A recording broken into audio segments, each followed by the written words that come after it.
नमस्कार दोस्तों, बहुत बहुत स्वागत करते हैं आज की इस वीडियो में। और आज की वीडियो में हम जानने वाले हैं बीकॉम के सिलेबस के बारे में। यानी कि अगर आपने बीकॉम में एडमिशन अपना लिया होगा बिहार यूनिवर्सिटी में, तो आपका जो है बीकॉम जनरल होगा या बीकॉम आपका ऑनर्स होगा। तो पहले तो हम बात करने वाले हैं बीकॉम जनरल में कौन से पेपर आपको पढ़ने पड़ते हैं, यानी कि उसके सिलेबस के बारे में हम जानने वाले हैं। उसके बाद ऑनर्स में आपको कौन से पेपर्स पढ़ने पड़ते हैं, आपके ऑनर्स के पेपर्स मेन पेपर जो होते हैं उसके अलावे और कौन से पेपर पढ़ने पड़ते हैं, इसके बारे में हम जानने वाले हैं आज की इस वीडियो में। तो सबसे पहले हम जनरल से शुरुआत करेंगे, यानी कि जो भी ऐसे बच्चे बीकॉम जनरल ले रखे होंगे, ऑनर्स नहीं लिया होगा उन्होंने, बीकॉम जनरल का सिलेबस हम सबसे पहले देखते हैं। तो यहाँ पे सबसे पहले आप देखेंगे यहाँ पे वाणिज्य में पार्ट 1 में बीकॉम जनरल में क्या क्या पढ़ना है आपको। तो पहला पेपर आपको पढ़ना पड़ता है फाइनेंशियल अकाउंटेंसी, दूसरा पेपर आपको पढ़ना पड़ता है प्रिंसिपल ऑफ इकोनॉमिक्स, और तीसरा पेपर आपको पढ़ना पड़ता है बिजनेस ऑर्गेनाइजेशन। और एक और पेपर होता है जो कि एक एक्स्ट्रा एडिशनल पेपर होता है जिसे हम कहते हैं मिल। अब मिल में आप या तो 50 मार्क्स का हिंदी, 50 मार्क्स का इंग्लिश ऑप्ट करते हो, या आप 100 मार्क्स का हिंदी ऑप्ट करते हो। तो आपको यहाँ पे जो है 4 पेपर पढ़ने पड़ जाते हैं। पहले 3 पेपर के बारे में मैंने आप सभी को बता दिया। चौथा पेपर आपका होता है मिल, हिंदी या इंग्लिश आप ऑप्ट करते हो, यानी 50 मार्क्स इंग्लिश, 50 मार्क्स हिंदी, या 100 मार्क्स का आप पूरा हिंदी ऑप्ट करते हो। तो चलिए हम यहाँ पे पार्ट 2 के सिलेबस को देख लेते हैं। तो आपको पहला पेपर पार्ट 2 में पढ़ना पड़ता है बीकॉम जनरल में बिजनेस लॉ, दूसरा पेपर पढ़ना पड़ता है मनी एंड बैंकिंग, एंड तीसरा पेपर पढ़ना पड़ता है प्लानिंग एंड इकोनॉमिक डेवलपमेंट। ये रहा आपका 3 पेपर। और चौथा पेपर आपका वही फिर से मिल, हिंदी या इंग्लिश आप जो ऑप्ट किए होंगे मिल में, हिंदी इंग्लिश होंगे, या तो आपने 100 मार्क्स का हिंदी ऑप्ट किया होगा तो वो रहेगा आपका पेपर। ठीक है, तो 4 पेपर फिर आपको जो है पार्ट 2 में भी पढ़ने पड़ते हैं। अब हम पार्ट 3 की ओर चलते हैं। बहुत सारे बच्चों का सवाल आता है जिनका भी एग्जामिनेशन है, तो वो लोग यहाँ पे पूछ रहे हैं कि हमारे जो भी सिलेबस है वो मुझे बता दीजिए। तो पार्ट 3 की अगर हम बात करें तो यहाँ पे उनको पहला पेपर एडवांस अकाउंटेंसी पढ़ना पड़ता है, दूसरा पेपर उनको ऑडिट पढ़ना पड़ता है, और तीसरा पेपर आपको पढ़ना पड़ेगा स्टैटिक एंड बिजनेस मैथमेटिक्स। तो यहाँ पे आपको 3 पेपर ये पढ़ने रहेंगे। चौथे पेपर जो आपके हो जाएंगे वो जीएस के होते हैं, जो कि इस साल जो है पेपर जीएस का नहीं लिया जा रहा है। आप जिस भी वर्ष में इस वीडियो को देख रहे होंगे, आप ये मान के चलिए कि आपके 4 पेपर होते हैं पार्ट 3 में। तो पार्ट 3 में चौथा पेपर जो हो जाता है वो आपका जीएस हो जाता है, जनरल स्टडीज जिसे हम कहते हैं। तो आपका चौथा पेपर जीएस होगा। ठीक है, अब हम यहाँ पे बात करेंगे ऑनर्स पेपर्स की। तो बिहार यूनिवर्सिटी में 3 ऑनर्स कराए जाते हैं।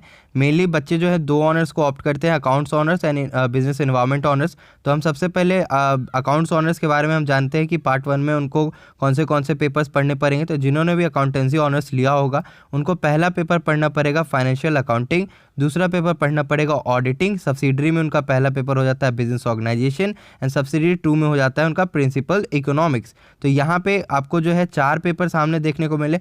5वां पेपर आपको फिर से वही मिल हिंदी का चक्कर रहेगा, जिसमें से आप या तो 50 मार्क्स का इंग्लिश या तो 50 मार्क्स का हिंदी ले रखे होंगे, या तो फिर आप 100 मार्क्स का पूरा हिंदी ले रखे होंगे। तो बिहार यूनिवर्सिटी में कुछ इस प्रकार से पार्ट 1 का सिलेबस रहेगा। अब हम यहाँ पे पार्ट 2 के सिलेबस के बारे में बात करते हैं। तो पेपर 3 आपका बिजनेस लॉ होगा, पेपर 4 आपका स्पेशलाइज अकाउंटेंसी होगा, उसके बाद सब्सिडरी की अगर हम बात करें मनी एंड बैंकिंग होगा, उसके बाद सब्सिडरी सेकंड की अगर हम बात करें तो प्लानिंग एंड इकोनॉमिक डेवलपमेंट होगा। इसके बाद हम पार्ट 3 के सिलेबस के बारे में बात करते हैं। तो पेपर 5 आपका कॉस्ट अकाउंटेंसी होता है, पेपर 6 आपका मैनेजमेंट अकाउंट होता है, पेपर 7 आपका इनकम टैक्स होता है, पेपर 8 आपका जो होता है स्टैटिक एंड बिजनेस मैथमेटिक्स होता है। तो आपका यहाँ पे पार्ट 3 तक का जो है पूरा सिलेबस मैंने अकाउंट्स ऑनर्स का बता दिया। अब हम यहाँ पे रुक करते हैं बिजनेस एनवायरनमेंट ऑनर्स का। तो इसमें जो होता है पेपर 1 होता है बिजनेस ऑर्गेनाइजेशन, पेपर 2 होता है सोशल पॉलिटिकल एनवायरनमेंट, उसके बाद इसमें सब्सिडरी फर्स्ट पेपर होता है financial accounting, subsidiary second paper होता है प्रिंसिपल इकोनॉमिक्स, और उसके बाद हम पार्ट 2 की अगर हम बात करें तो पेपर 3 में होता है बिजनेस लॉ, पेपर 4 में होता है यहाँ पे लेबर लेजिस्लेशन होता है, एंड सब्सिडरी में यहाँ पे फर्स्ट होता है money and banking, subsidiary second में planning and economic development.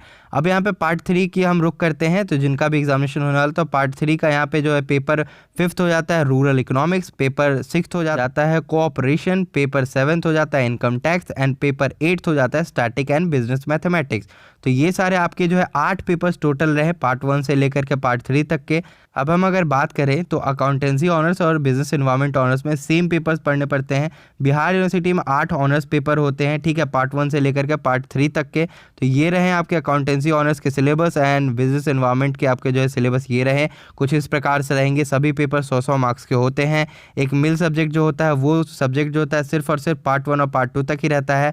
Part 3 में आप जैसे ही आते हैं आपको जीएस का एक पेपर पढ़ना पड़ता है, यानी कि बाकी आपके जो 4 पेपर ये रहे पार्ट 3 में, जैसे कि पेपर 5th 6th 7th और 8 हो गए। उसके बाद एक एडिशनल जो पेपर होता है जो कि सब्सिडरी के तौर पे रहता है वो जीएस होता है, जनरल स्टडीज़ होता है। मिल सब्जेक्ट जो है सिर्फ आपको पार्ट 2 तक ही रहता है, पार्ट 2 के बाद वो मिल सब्जेक्ट खत्म हो जाता है।